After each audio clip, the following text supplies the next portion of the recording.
ಶಿವಕುಮಾರ್ ಜೊತೆ 11 ಶಾಸಕರು ಸಚಿವರಾಗಿ ಪ್ರಮಾಣ ವಚನ ಸ್ವೀಕರಿಸುತ್ತಾರೆ. ಅದರ ಎಕ್ಸ್ಕ್ಲೂಸಿವ್ ಪಟ್ಟಿ ಏಷ್ಯಾನೆಟ್ ಸುವರ್ಣ ನ್ಯೂಸ್ ಬಳಿ ಇದೆ.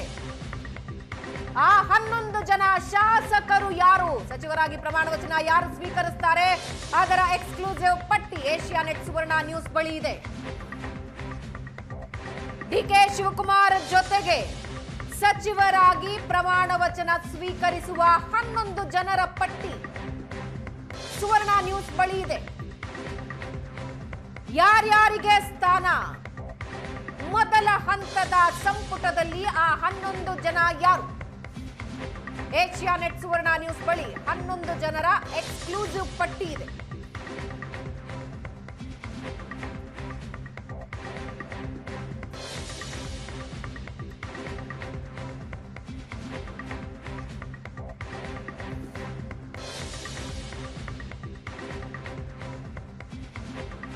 ನಾಳೆ ಇಷ್ಟು ಹೊತ್ತಿಗೆ ಪದಗ್ರಹಣ ಕಾರ್ಯಕ್ರಮ ನಡೀತಾ ಇರುತ್ತೆ ಲೋಕಭವನದಲ್ಲಿ.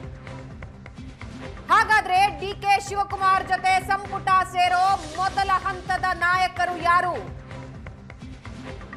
ಡಿಕೆ ಶಿವಕುಮಾರ್ ಮತ್ತು 11 ಜನ, ಒಟ್ಟು 12 ಜನ.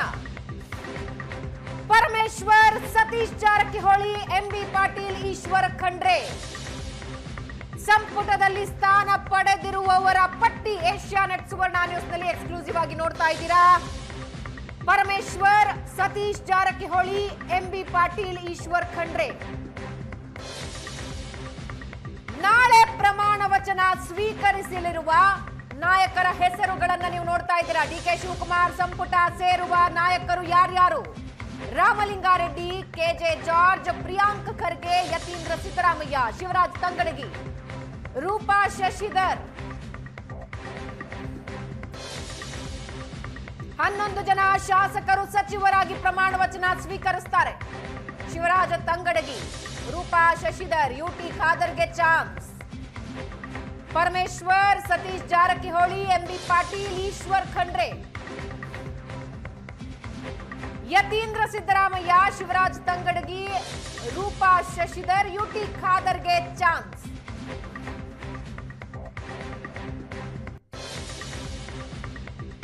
ಸಂಪುಟ ಸೇರುವ 11 ಜನರ ಪಟ್ಟಿಯನ್ನ ಏಷ್ಯಾನೆಟ್ ಸುವರ್ಣ ನ್ಯೂಸ್ ನಲ್ಲಿ ನೀವು ನೋಡ್ತಾ ಇದ್ದೀರಾ. ನಾಳೆ ಸಚಿವರಾಗಿ ಪ್ರಮಾಣ ವಚನ ಸ್ವೀಕರಿಸುವ ಹೆಸರುಗಳು ಏಷ್ಯಾನೆಟ್ ಸುವರ್ಣ ನ್ಯೂಸ್ ನ ಸ್ಕ್ರೀನ್ ನಲ್ಲಿ.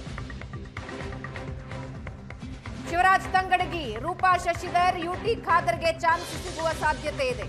ಹಿಂದಿನ ಸಂಪುಟದಲ್ಲಿರುವ ಹಿರಿಯ ಸಚಿವರು ಆಲ್ಮೋಸ್ಟ್ ಪಟ್ಟಿಯಲ್ಲಿ ಅವರ ಸಂಖ್ಯೆಯೇ ಜಾಸ್ತಿ ಇದೆ.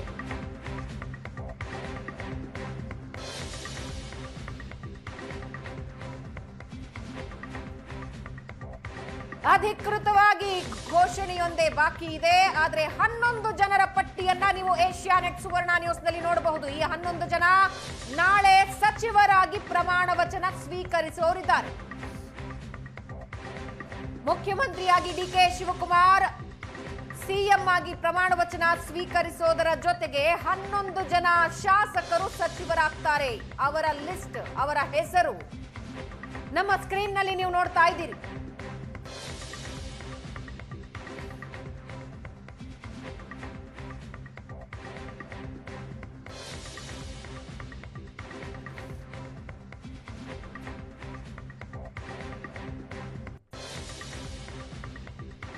ದೆಹಲಿಯಲ್ಲಿ ಮೀಟಿಂಗ್ಗಳು ನಡೀತಾ ಇವೆ.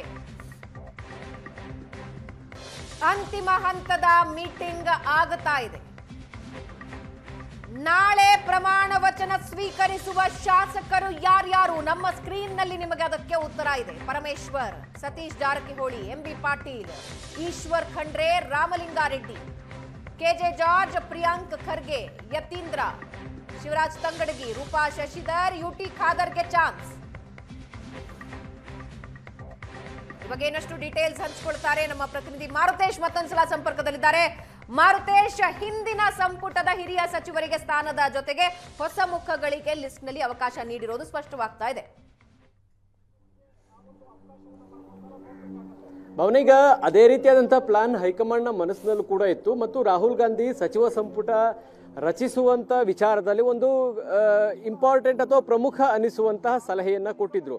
ಅಂದ್ರೆ ನೀವು ಮೂರು ಕೆಟಗರಿಯನ್ನ ಮಾಡ್ಕೊಳ್ಳಿ, ಇಬ್ಬರು ಸೀನಿಯರ್ಗಳನ್ನ ಆಯ್ಕೆ ಮಾಡೋದೇ ಆದ್ರೆ ಒಬ್ಬರಿಗೆ ಜೂನಿಯರ್ಗೆ ಅವಕಾಶವನ್ನ ಮಾಡಿಕೊಡಿ ಅಂತ. ಅದು ಕಮ್ಯುನಿಟಿ ವೈಸ್ ಇರ್ಬೋದು, ಜಿಲ್ಲಾ ಪ್ರಾತಿನಿಧ್ಯ ಕೊಡುವಂತಹ ವಿಚಾರದಲ್ಲಿ ಇರ್ಬೋದು, ಅಥವಾ ವಯಸ್ಸಿನ ವಿಚಾರದಲ್ಲೂ ಇರ್ಬೋದು. ಈ ಆಯ್ಕೆ ಮಾಡುವಂತ ಸಂದರ್ಭದಲ್ಲಿ ಉದಾಹರಣೆಗೆ ನೀವು SC ದಲಿತ್ ಅಂತ ಅಂದ್ರೆ ದಲಿತರಲ್ಲಿ ನೀವು 3 ಜನನ ಆಯ್ಕೆ ಮಾಡ್ತೀರಿ ಅಂದಾಗ ಇಬ್ಬರು ಸೀನಿಯರ್ಗಳನ್ನ ಮಾಡಿ ಒಬ್ಬರಿಗೆ ಹೊಸಬರಿಗೆ ಅವಕಾಶವನ್ನ ಮಾಡಿಕೊಡಿ ಅನ್ನುವಂತ ಸಲಹೆಯನ್ನ ಕೊಟ್ಟಿದ್ರು. ಅದೇ ರೀತಿಯಾದಂತಹ ಪ್ಲಾನ್ ಈಗ ಹೈಕಮಾಂಡ್ ಎಕ್ಸಿಕ್ಯೂಷನ್ ಕೂಡ ಮಾಡ್ತಾ ಇದೆ ಅಂತ ಕಾಣಿಸ್ತಾ ಇದೆ. ಈಗ ನಮಗೆ ಲಭ್ಯವಾಗಿರುವಂತ ಅಂದ್ರೆ AICC ಮೂಲಗಳಿಂದ ಸಿಗ್ತಾ ಇರುವಂತ ಮಾಹಿತಿ ಪ್ರಕಾರ ನಾಳೆ ಸಚಿವರಾಗುವಂತ 11 ಮಂದಿಯ ಪೈಕಿ ಹೊಸ ಹೆಸರುಗಳಾಗಿ ನಮಗೆ ಕಂಡು ಬರ್ತಾ ಇರೋದು UT ಖಾದರ್, ಯತೀಂದ್ರ ಸಿದ್ದರಾಮಯ್ಯ ಜೊತೆಗೆ ರೂಪಾ ಶಶಿಧರ್. ಈ 3 ಹೆಸರುಗಳು ಕೇಳಿ ಬರ್ತಾ ಇದೆ. ಈ 3 ಹೆಸರುಗಳ ಪೈಕಿ UT ಖಾದರ್ ಹಿಂದೆಯೂ ಕೂಡ ಸಚಿವರಾಗಿದ್ರು. ಆದ್ರೆ ಫಸ್ಟ್ ಟೈಮ್ ಮಿನಿಸ್ಟರ್ ಆಗ್ತಾ ಇರುವಂತಹ ಹೆಸರು ಪೈಕಿ ಯತೀಂದ್ರ ಸಿದ್ದರಾಮಯ್ಯ ಮತ್ತು ರೂಪಾ ಶಶಿಧರ್ ಅವರ ಹೆಸರು ಈಗ ಅಧಿಕೃತ ಆಗುವಂತ ಸಾಧ್ಯತೆಗಳು ಕಾಣಿಸ್ತಾ ಇದೆ. ನಮಗೆ ಬಂದಿರುವಂತ ಮಾಹಿತಿ ಇದು. ಬಹುಶಃ ಈಗ ಇನ್ನು 1 ಗಂಟೆಯ ಸಭೆ ಏನಿದೆ KC ವೇಣುಗೋಪಾಲ್ ಜೊತೆಗೆ ನಡೆಯುವಂತ ಸಭೆ, ಈ ಸಭೆಯ ಬಳಿಕ ಇನ್ನು ಕ್ಲಿಯರ್ ಪಿಕ್ಚರ್ ಸಿಗಬಹುದು ಅಂತ ಕಾಣಿಸ್ತಾ ಇದೆ.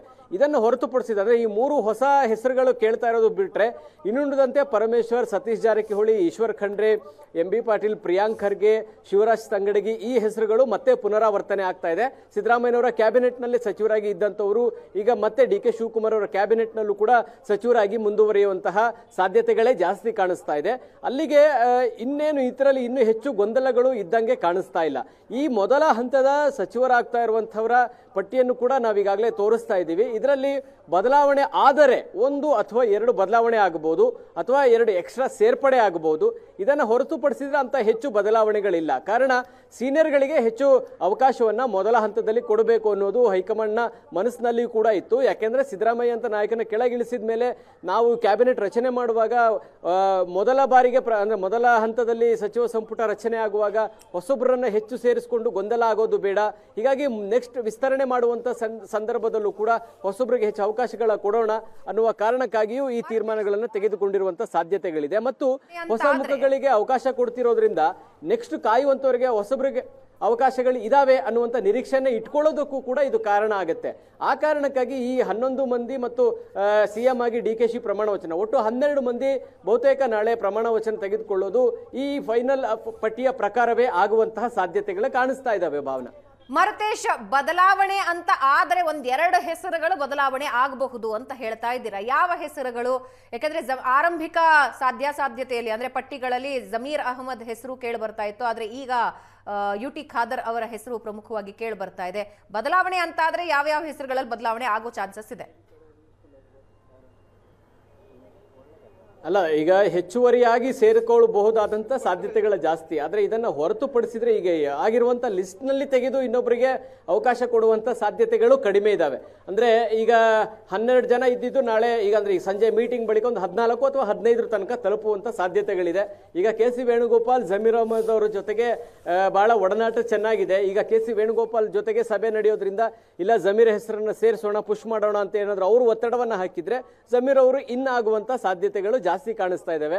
ಇನ್ನೊಂದು ಕಡೆ ಸಂತೋಷ್ ಲಾಡ್ ಮತ್ತು ಶ್ರೀನಿವಾಸ್ ಮಾನೆ ಮರಾಠ ಕೋಟಾದಡಿ ಬಹಳ ತೀವ್ರ ಪೈಪೋಟಿ ನಡೀತಾ ಇದೆ. ಹೀಗಾಗಿ ಸಿದ್ದರಾಮಯ್ಯ ಸಂತೋಷ್ ಲಾಡ್ ಪರವಾಗಿ ಇದ್ದಾರೆ, ಶ್ರೀನಿವಾಸ್ ಮಾನೆ ಪರ DK ಶಿವಕುಮಾರ್ ಬ್ಯಾಟಿಂಗ್ ಮಾಡ್ತಿದ್ದಾರೆ. ಈಗ KC ವೇಣುಗೋಪಾಲ್ ಜೊತೆಗೆ ನಡೆಯುವಂತ ಸಭೆಯಲ್ಲಿ ತೀರ್ಮಾನಗಳಾದರೂ ಕೂಡ ಅದು ಮೊದಲ ಪಟ್ಟಿಯಲ್ಲಿ ಆಡ್ ಆಗೋದು ಸಾಧ್ಯತೆಗಳು ಬಹಳ ಕಡಿಮೆ ಇದೆ. ಯಾಕಂದ್ರೆ ಈಗ ಹೆಚ್ಚು ಗೊಂದಲಗಳನ್ನ ಮಾಡ್ಕೊಳ್ಳೋದಕ್ಕೆ ಹೈಕಮಾಂಡ್ ರೆಡಿ ಇಲ್ಲ. ಆ ಕಾರಣಕ್ಕಾಗಿ ಅಂಥದ್ದೇನು ಹೆಚ್ಚು ಬದಲಾವಣೆಗಳನ್ನು ನಾವು ನಿರೀಕ್ಷೆ ಮಾಡೋದು ಸ್ವಲ್ಪ ಕಷ್ಟ ಆಗ್ಬೋದು. ಅಂತಿಮವಾಗಿ KC ವೇಣುಗೋಪಾಲ್ ಅವರ ಅಭಿಪ್ರಾಯದ ಜೊತೆಗೆ ರಾಹುಲ್ ಗಾಂಧಿಯ ಫೈನಲ್ ಡಿಸಿಷನ್ ಕೂಡ ಇದರಲ್ಲಿ ಇದೆ. ಈಗ KC ವೇಣುಗೋಪಾಲ್ ನೇತೃತ್ವದಲ್ಲಿ ಸಭೆ ಮುಗಿದ ಮೇಲೆ ರಾಹುಲ್ ಗಾಂಧಿ ಈ ಪಟ್ಟಿನ ಓಕೆ ಮಾಡ್ತಾರಾ, ಅಥವಾ ಇದರಲ್ಲಿ ಏನಾದರೂ ಕರೆಕ್ಷನ್ ಹೇಳ್ತಾರಾ, ಅಥವಾ ಸೋಷಿಯಲ್ ಇಂಜಿನಿಯರಿಂಗ್ ಸರಿಯಾಗಿ ಆಗಬೇಕು ಅನ್ನುವ ಕಾರಣಕ್ಕಾಗಿ ಇನ್ನೊಂದು ಇಬ್ಬರಿಗೆ ಅವಕಾಶ ಮಾಡಿ ಕೊಡಿ ಅಂತ ಹೇಳ್ತಾರಾ, ಈ ಕುತೂಹಲಗಳು ಉಳಿದಿದ್ದಾವೆ. ಹೀಗಾಗಿ KC ವೇಣುಗೋಪಾಲ್ ನೇತೃತ್ವದಲ್ಲಿ ನಡೆಯುವ ಸಭೆಯ ಬಳಿಕ ಒಂದು ಕ್ಲಿಯರ್ ಪಿಕ್ಚರ್ ಸಿಗುವಂತ ಸಾಧ್ಯತೆಗಳು ಕಾಣಿಸ್ತಾ ಇದ್ದಾವೆ. ಜೊತೆಗೆ ಮುನಿಯಪ್ಪ ಕೂಡ ತೀವ್ರ ಪಟ್ಟನ್ನು ಹಿಡಿದಿದ್ದಾರೆ, ನನಗೆ ಅವಕಾಶವನ್ನ ಮಾಡಿ ಕೊಡಬೇಕು ಅಂತ. ಆದರೆ ಈಗ ಪಟ್ಟಿಯಲ್ಲಿ ಸಿಗ್ತಾ ಇರುವಂತಹ ಮಾಹಿತಿ ಪ್ರಕಾರ ರೂಪಕಲಾ ಶಶಿಧರ್ ಅವರ ಪುತ್ರಿಗೆ ಅವಕಾಶಗಳು ಸಿಗುವಂತಹ ಸಾಧ್ಯತೆಗಳು ಜಾಸ್ತಿ ಇದೆ. ಅಂದ್ರೆ ಮಹಿಳಾ ಕೋಟಾದಡಿಯೂ ಕೂಡ ಅವರಿಗೆ ಅವಕಾಶಗಳು ಸಿಗಬೇಕು ಅನ್ನುವಂಥದ್ದು ಒಂದು. ಇನ್ನೊಂದು, ಮುನಿಯಪ್ಪ ಅವರನ್ನ ತೆಗೆದು ಅವರಿಗೆ ಅವಕಾಶವನ್ನು ಮಾಡಿಕೊಡುವಂತಹ ಸಾಧ್ಯತೆಗಳು ಕಾಣಿಸ್ತಾ ಇದೆ. ಆ ನಿಟ್ಟಿನಲ್ಲೇ ಹೈಕಮಾಂಡ್ ಆಲೋಚನೆ ಕೂಡ ಮಾಡಿದೆ. ಯಾಕಂದ್ರೆ ಫ್ಯೂಚರ್ ದೃಷ್ಟಿಯಿಂದ ನಮಗೆ ಹೊಸ ಲೀಡರ್ಶಿಪ್ ಬೇಕು ಅನ್ನುವ ಕಾರಣಕ್ಕಾಗಿಯೂ ಬಹುಶಃ ಈ ತರದ ಆಯ್ಕೆಗಳನ್ನು ಹೈಕಮಾಂಡ್ ಮಾಡಿರುವಂತ ಸಾಧ್ಯತೆ ಇದೆ ಕೆಲವರ ವಿಚಾರದಲ್ಲಿ.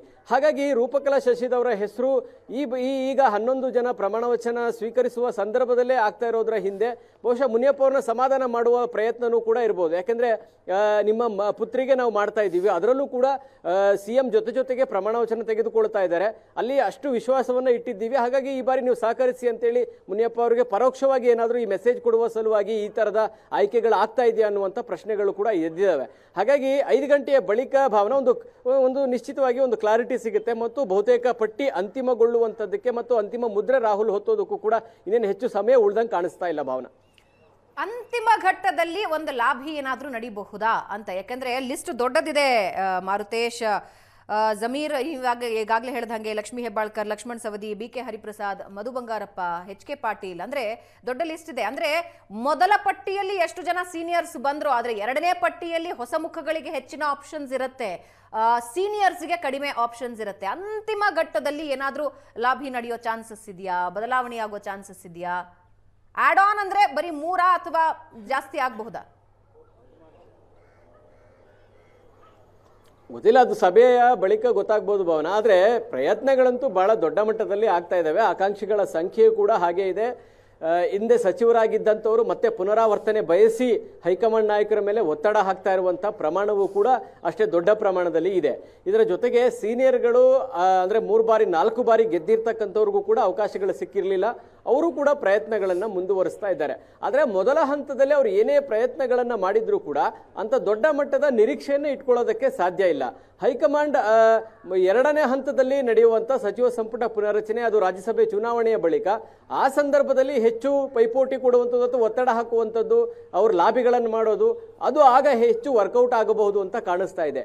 ಈಗ ಸಿಗದೇ ಇಲ್ಲ ಅನ್ನುವಂತಹ ಪರಿಸ್ಥಿತಿ ಏನು ಇಲ್ಲ. ಈಗ ಆಯ್ಕೆಯಾದಂತಹ 11 ಮಂದಿಯ ಬಳಿಕ ಇನ್ನು ಉಳಿದಂತೆ 32 ಮಂದಿಗೆ ಅವಕಾಶಗಳು, ಅಂದರೆ ಇನ್ನು 22 ಮಂದಿಗೆ ಅವಕಾಶಗಳು ಹಾಗೆ ಉಳಿದಿರ್ತದೆ. ಹಾಗಾಗಿ ಪ್ರಯತ್ನ ಮಾಡೋದಕ್ಕೆ ಇನ್ನೊಂದು ಅವಕಾಶವೂ ಕೂಡ ಇದ್ದೇ ಇರುತ್ತೆ.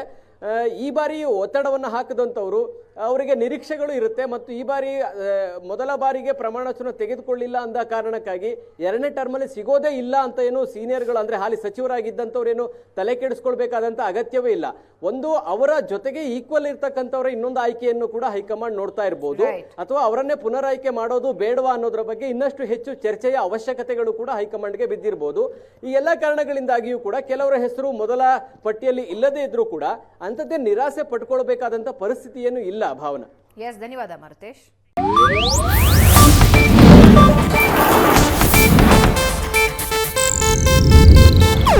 ಇದು ಏಷ್ಯಾನೆಟ್ ನ್ಯೂಸ್ ನೆಟ್ವರ್ಕ್ ಪ್ರಸ್ತುತಿ.